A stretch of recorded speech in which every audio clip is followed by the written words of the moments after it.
أعوذ بالله من الشيطان الرجيم. إن الله يدخل الذين آمنوا وعملوا الصالحات جنات تجري من تحتها الأنهار والذين كفروا يتمتعون ويأكلون كما تأكل الأنعام والنار مثوى لهم.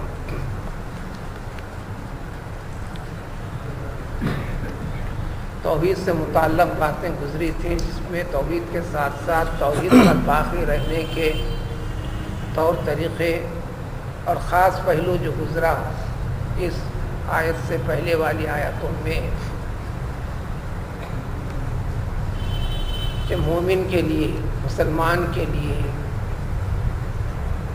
اپنی زندگی میں ایک وقت وہ بھی آئے گا، آ سکتا ہے، ایسے حالات ہوں گے جو مختلف نوعیت کے، جس میں انسان کو اپنا سب کچھ لگا دینا پڑتا ہے. یہ سب کچھ لگا دینا یہ اللہ کے دین کو مضبوط کرنے کی علامت ہے، اور جو اس ارادے سے آگے بڑھتا ہے اللہ تعالیٰ اس کو توفیق بھی دیتے ہیں، رہنمائی بھی فرماتے ہیں، اور جب آگے بڑھتا ہے تو بڑھاتے ہی رہتے ہیں، ثابت قدم رکھتے ہیں. بالآخر اس دنیا کی زندگی میں بھی اس کو کامیابی کا حقدار، یعنی عزت و احترام والا درجہ دنیا والوں میں ہو جاتا ہے دین کے نقطہ نظر سے.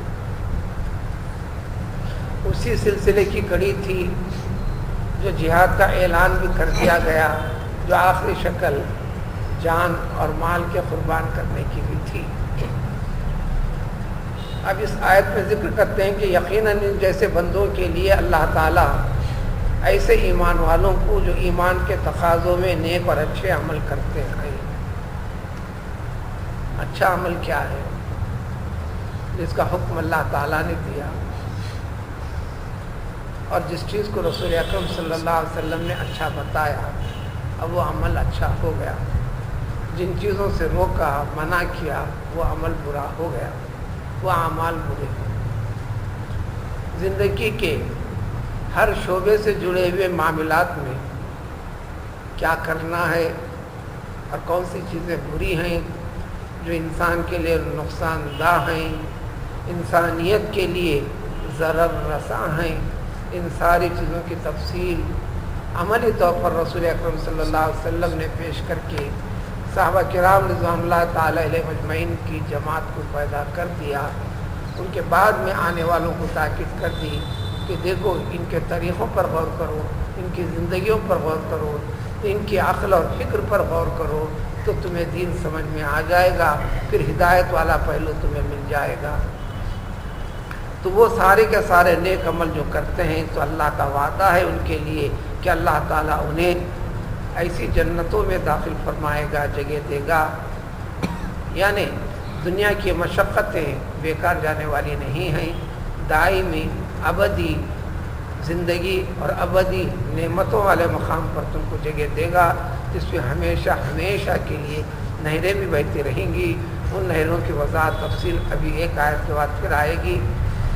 البتہ جو اس پہلو کو اختیار نہیں کریں گے، سب کچھ دنیا ہی سمجھیں گے، عملی طور پر ہماری زندگی میں یہی پہلو دکھتا ہے، تو ان کے بارے میں ذکر فرماتے ہیں.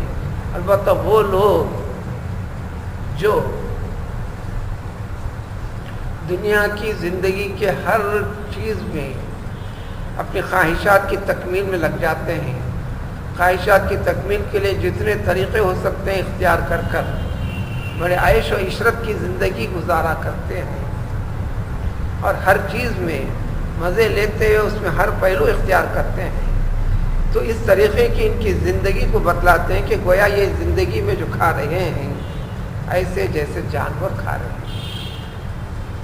ہیں. تو انسان کھا تو رہا ہے انسان، لیکن فکر انسان کی نہیں، کھانے میں فکر انسان کی نہیں.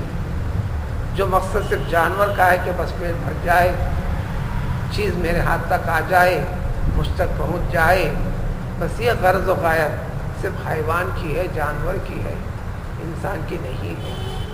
گویا انسان کا کھانا ایک مقصد کے لیے، انسانیت کے لیے، انسانی اخلاق کو باقی رکھنے کے لیے، ایک سبق سکھلانے، سمجھنے، سمجھانے کے لیے، اور پھر ساری چیز آخرت کے ساتھ جڑی ہوئی ہے۔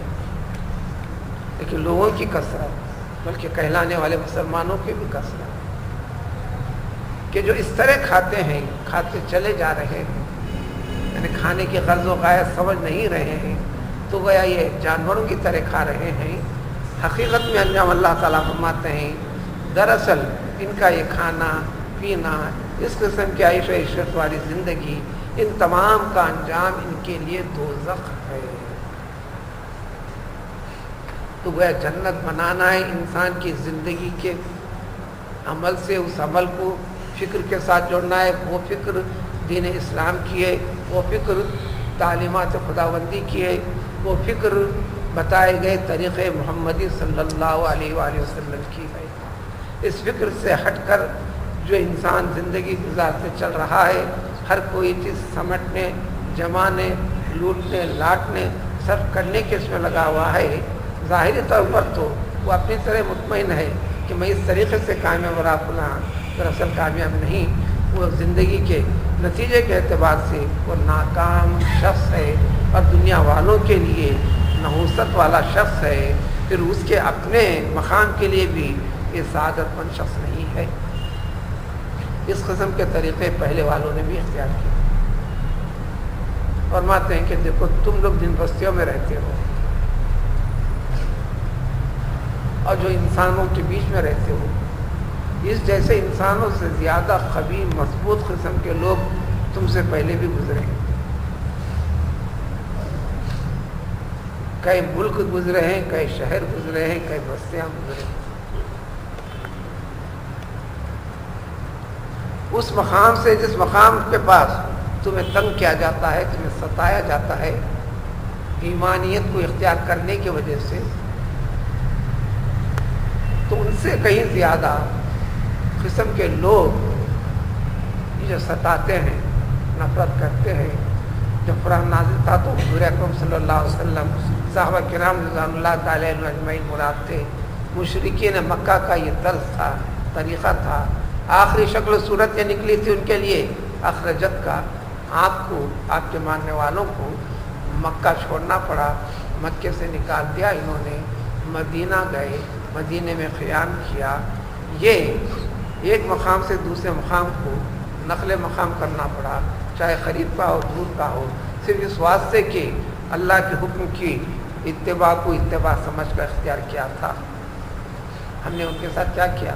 اہلکناہم، سابقہ قوموں کے بارے میں ہم نے انہیں ہلاک کر دیا۔ دنیا میں انجام تو یہ ہوا، موت ہر ایک کے لیے ہے، موت عذاب کی شکل میں ہوئی، رسوائی کی شکل میں ہوئی، ناکامی کی شکل میں ہوئی۔ دنیا کے ذرائع و اسباب ان کے لیے کام نہیں دے سکے۔ فلا ناصر لہم، اس دنیاوی زندگی کے اندر بھی ان کا کوئی یار و مددگار ثابت نہیں ہوا، تو پھر آخرت میں کہاں سے ہوگا؟ پھر ایمان والے کو، ایمان کے خاطر مشقتیں جھیلنے والے کو اللہ تعالیٰ فرماتے ہیں بس تم اپنے ادنا عقل سے بھی یہ سوچ لو کہ تم اللہ تبارک تعالیٰ کے حکم و اتباع کی بنیاد پر ہو، جو بھی کیفیت تم کو اس دنیاوی زندگی کی ہے، لیکن تمہارے مقابلے میں جو لوگ ہیں وہ بد عملی، غلط طریقے سے اپنے عمل کو، اپنی زندگی کو آراستہ کر کے رکھا ہے، صرف اور صرف اپنے خواہشات کا پیچھا کرتے ہوئے، اغراض کی تکمیل کرنے کا پیچھا کرتے ہوئے چلتے ہیں۔ تو طریقے زندگی، عمل زندگی میں نمایاں فرق تم میں اور ان میں ہے۔ فکر میں بھی تمہاری فکر میں ان کی فکر میں نمایاں فرق ہے۔ جب نمایاں فرق ہے تو نتیجہ بھی نمایاں ہوگا، فرق کے ساتھ ہوگا آخرت میں۔ تو اللہ یقین اطمینان دلاتے ہیں ان مشقت والوں کو کہ آخرت میں تمہارے ساتھ امتیاز والا سلوک ہوگا، اعزاز والا سلوک ہوگا، انعام و اکرام والا سلوک ہوگا۔ اس انعام و اکرام کے اندر نعمتوں میں ہر درجہ اضافہ والا سلوک ہوگا۔ ایسا اس کے برخلاف ان لوگوں کے ساتھ جو اللہ تعالیٰ کے حکم، اللہ کے ماننے والوں کی عزت نہیں کی، اللہ کے ماننے والوں سے نفرت رکھی، اللہ کے ماننے والوں کو حقیر جانا، یہ سارا کا سارا انجام بھگتیں گے۔